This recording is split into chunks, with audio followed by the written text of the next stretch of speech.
அனைவருக்கும் வணக்கம். நம்மளோட ஸ்ரீபக்தி சேனலில் எங்கேயுமே பார்க்க முடியாத ஒரு பெருமாள் கோவில் தான் இன்றைக்கி பார்க்க போகிறோம். இந்த கோயில் கோட்டை பெருமாள் கோவில். இது அமைஞ்சிருக்கிற இடம் தர்மபுரி.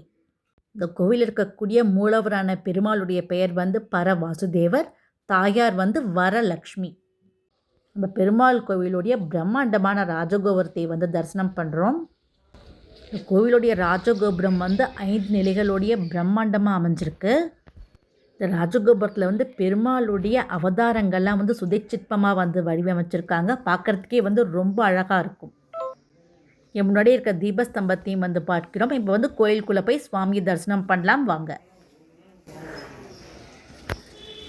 இந்த கோவில் 9ஆம் நூற்றாண்டில் கட்டப்பட்ட ஒரு அருமையான பெருமாள் கோவில். இந்த கோவிலுடைய பிரம்மாண்டமான கொடிமரம் மற்றும் பலிப்பீடம் பார்க்கிறோம். கோவிலுடைய கருவறைக்கு முன்னாடி இருக்கக்கூடிய என்ட்ரன்ஸில் அழகான சுதைச்சிற்பங்கள் பார்க்கிறோம். இங்கே பெருமாள் பரவாசுதேவராக காட்சி கொடுக்கிறார். அவருடைய வலது மடியில் தாயார் வரமகாலட்சுமியும் அமர்ந்திருக்காங்க. இந்த பெருமாள் 9 அடியில் பிரம்மாண்டமாக காட்சி கொடுக்கிறார். இந்த பெருமாள் சங்கு சக்கரத்தோடையும் இருக்கார். இந்த கோவிலில் இருக்கக்கூடிய தாயார் வரலக்ஷ்மி. அதனால தான் வரலக்ஷ்மி ஸ்பெஷலாக இந்த கோவில் வீடியோவை நாங்கள் போட்டிருக்கோம்.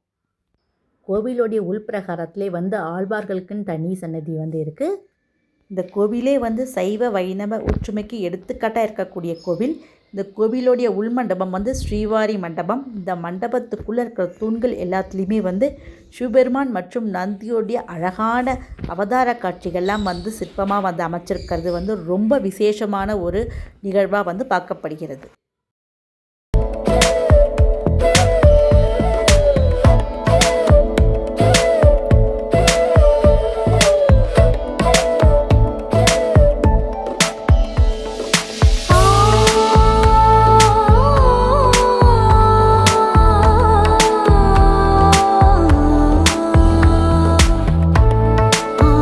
உடல் நல ஆரோக்கியத்துக்கோசரம் வேண்டிக்கக்கூடிய ஸ்ரீ தன்வந்திரி பகவானை தான் பார்க்கிறோம்.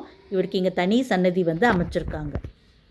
அடுத்ததாக சுதர்சன ஆழ்வார் அப்படிங்கிற சக்கரத்தாழ்வாருடைய தனி சன்னதி பார்க்கிறோம்.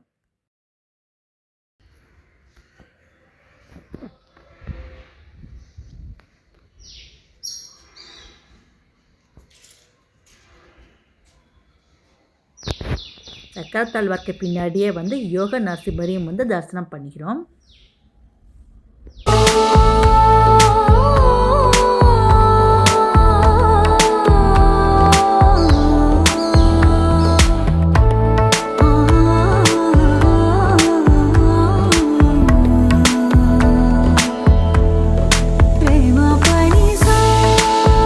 கோவிலில் இருக்கக்கூடிய அழகான மண்டபம் பார்க்கிறோம். இந்த மண்டபத்திலே மேலே அஷ்டலக்ஷ்மிகளும் அழகாக அமர்ந்திருக்காங்க. கீழே ஸ்ரீவாரி பெருமாளும் பிரம்மாண்டமாக காட்சி கொடுக்கிறார்.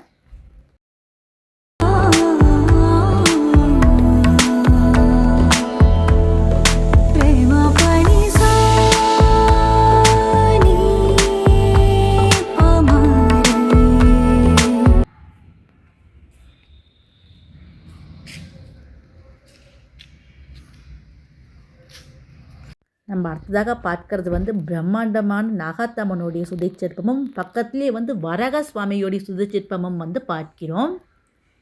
இங்கே அரச மரத்துக்கு கீழே ஆஞ்சநேயரும் நாகர்களும் பிரதிஷ்டை பண்ணியிருக்காங்க. பக்கத்துலேயே விநாயகருக்கும் நாகர்களுக்கும் தனியாக பிரதிஷ்டை பண்ணியிருக்காங்க. இங்கே வேப்ப மரம் இருக்குது. அதற்கும் புடவையெல்லாம் கட்டி மஞ்சள் குங்குமம் சாத்தியிருக்காங்க. பார்க்குறதுக்கே ரொம்ப மங்களகரமாக இருக்குது இந்த இடமே. இந்த கோவிலை சுற்றிலுமே நிறையா மரம் செடி கொடிகள் அமைஞ்சிருக்கு. இந்த கோவிலே மனதிற்கு ரொம்ப அமைதி தரக்கூடியதாகவுமே இருக்குது. இப்போ ஆண்டாள் நாச்சியாருடைய தனி சன்னதி பார்க்கிறோம். நம்ம லாஸ்ட் வீக் தான் ஆடிப்பூரம் விழாவும் ரொம்ப கிராண்டாகவே செலிப்ரேட் பண்ணோம். நம்ம அடுத்த சன்னதியாக பக்தவத்சல ஆஞ்சநேயருடைய சன்னதி பார்க்கிறோம். வரமகாலட்சுமி சமேத பரவாசுதேவர் தரிசனம் பண்ணோம். இவங்க 2 பேரையும் சேர்ந்து நம்ம பார்க்கறதுனால நமக்கு வாழ்க்கையில் சுபிக்ஷம் மற்றும் ஆனந்தம் நிலைக்கும். இந்த கோயில் வீடியோ உங்களுக்கு எல்லாம் பிடிச்சிருக்கும்னு நினைக்கிறேன். நம்ம ஸ்ரீபக்தி சேனலை சப்ஸ்கிரைப் பண்ணுங்கள். உங்கள் ஃபேமிலி அண்ட் ஃப்ரெண்ட்ஸ்க்கு ஷேர் பண்ணுங்கள். இந்த வீடியோ பார்த்த அனைவருக்கும் மிக்க நன்றி.